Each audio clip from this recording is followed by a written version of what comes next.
네, 안녕하세요. 반갑습니다. 용호입니다. 두산중업 주가가 최근에 급등을 했습니다. 이게 최근에 5월에 한미 정상회담이 있었죠.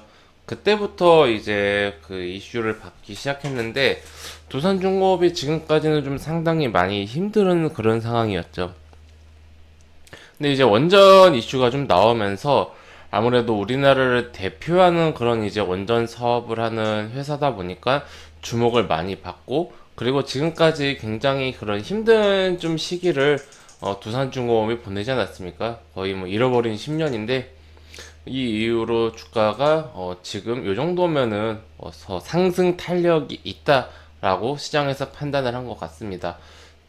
작년 11월 말 이후로 한 반년 정도 침체된 그런 상황이었는데 주가가 저점 대비해서 2배 이상, 2.5배 정도 단기에 급등을 한 이런 상황.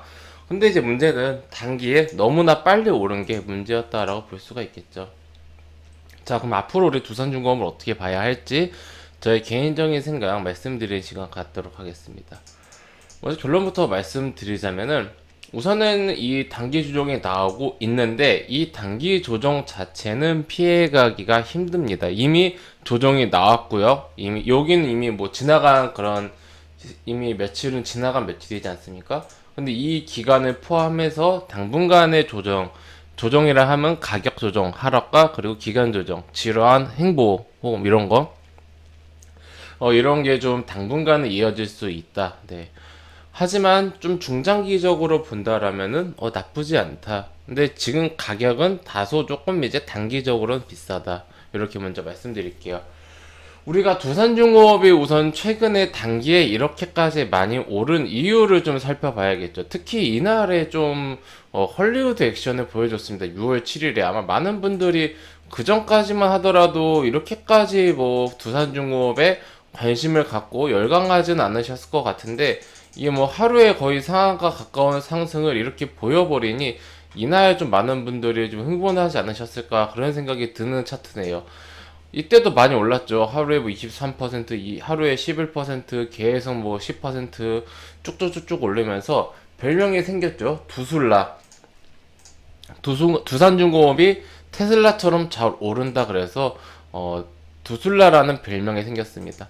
근데 이날 거래대금이 엄청나게 많이 터지면서 꽉 찬 장대 양봉을 만들어면서 종가가 32,000원, 27% 상승하면서 마감을 했습니다. 시가총액이 이때 당시에는 10조가 넘었어요. 지금 주가가 떨어져서 9조 8천억인데 지금 주가가 오르기 전 이때는 10조가 훨씬 넘었죠. 그렇다면 이 기업이 현재 10조의 어떤 그런 가치를 인정받을 만한 상황인가를 봐야겠죠. 두산중공업 현재 보시면요.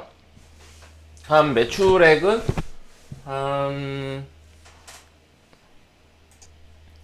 15조 정도 나오고 있고요.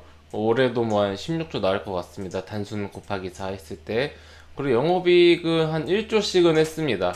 근데 이제 작년에는 너무 많이 힘들었죠. 1,500억. 그리고 올해도 무난하게 1조 이상은 할 것 같네요. 실적은 개선이 되고 있다. 네, 이렇게 볼 수가 있고요. 작년에 너무 안 좋았네요. 작년 2020년에 좀 많이 안 좋았습니다. 코로나도 있고 뭐 여러 가지 좀 두산 그룹이 힘든 그런 시기를 보내지 않았습니까? 그러면 오케이 재무는 현재 한 1조 정도라고 한다라면은 뭐 PER을 한 10배 정도 주면은 10조 정도는 뭐 그래 줄 수 있겠다라고 생각을 할 수 있겠네요. 지금 두산중공업이 이슈가 된 게 근데 이 원전이에요. 우리가 두산중공업 하면은 최근에 작년 여름에 한참 주가 막 코로나 쇼크 이후로 한참 주가 달릴 때 그 바이든 이 정책이 친환경이지 않습니까? 근데 이제 두산중공업의 풍력이라든지 이런 쪽으로 좀 이제 워낙 그 잘 나가니까 그쪽 관련으로 해서 많이 올랐어요. 그럼 보시면 한 달, 두 달, 한 달, 두 달, 세 달, 네 달, 다섯 달, 5개월 동안 상승과 조정을 반복하면서 오르다가 그 이후로는 사실은 이 9월 달 이후로는 좀 이제 힘들었다고 보입니다. 주가가 좀 이제 어느 정도 긴 9월 이후로는 좀 긴 횡보세를 보였는데 그게 이제 5월까지 이어진 거죠. 작년 9월부터 올해 5월까지는 짧은 2달간의 상승은 뒤로 한 채 이런 이제 횡보였다라고 볼 수가 있습니다.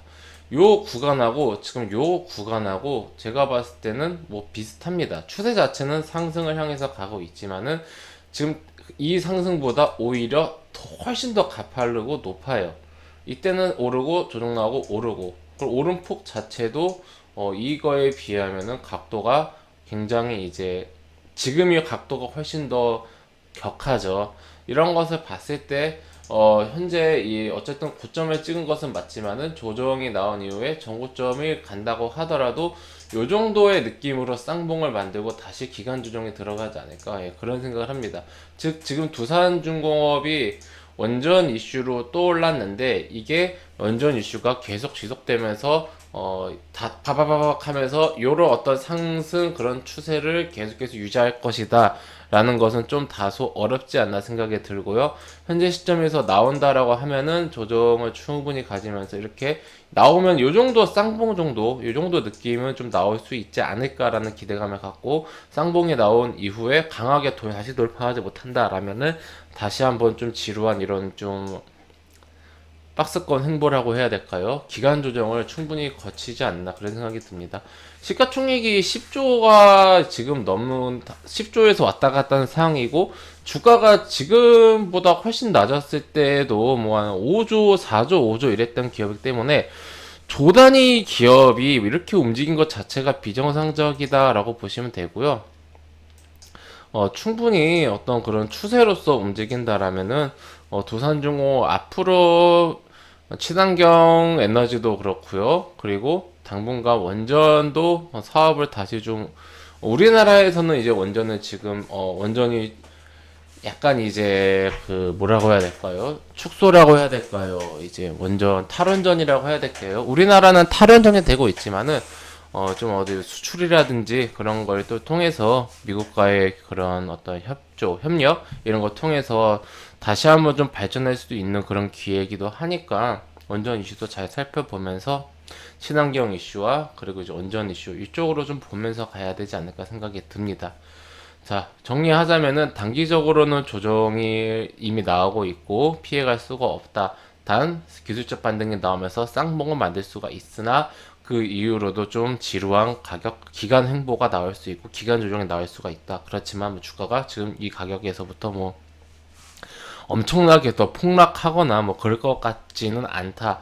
우선은 지금 우리가 외국인하고 기관의 수급이 꾸준하게 들어오는 게 중요하다. 기관은 많이 팔았죠. 기관은 이번 5월달 상승해서 많이 팔았기 때문에 주가가 좀 진정이 되고, 지금은 좀 다소 높아 보입니다만은 뭐 2만원 초반대 정도, 아니 만원대 후반대 정도, 요 정도까지 좀 내려오면은 어느 정도 횡보를 해주지 않을까, 네, 그런 좀 기대감이 있고, 횡보를 해주면서 어느 정도 이제 그 기간 매수세도 다시 들어오지 않을까, 예, 그런 생각이 있습니다.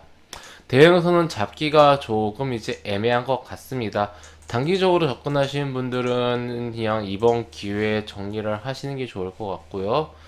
만약에 나는 단기까지는 아니지만은 그렇다고 너무 이제 뭐 장기로 가져가기에는 부담스럽다. 나는 어느 정도 이제 좀 기간을 두고 볼 거지만은 그래도 어느 정도의 가격 대응선이 필요하다라고 생각하시는 분들은 한 2만원대 초반 정도, 2만원대 초반, 2만원에서 2만 1천원 정도 대응선 잡고 보시면 되지 않을까 합니다. 참고하셔서 두산중공업 매매 잘 마무리하시기 바랍니다. 네, 회원님들, 저는 무료 카톡방을 운영하고 있습니다. 영상 하단에 있는 링크 혹은 댓글에 있는 링크를 클릭하시면 제가 운영 중인 무료 카톡방으로 입장하실 수가 있으십니다. 해당 무료 카톡방은 100% 무료로 운영하고 있기 때문에 궁금하신 분들은 입장하셔서 앞으로 저와 함께 건전하고 건강한 주식 투자 계속해서 이어나가시기 바랍니다. 네, 그럼 이것으로 오늘 영상 마치고요. 또 다음 시간에 뵙도록 하겠습니다. 감사합니다.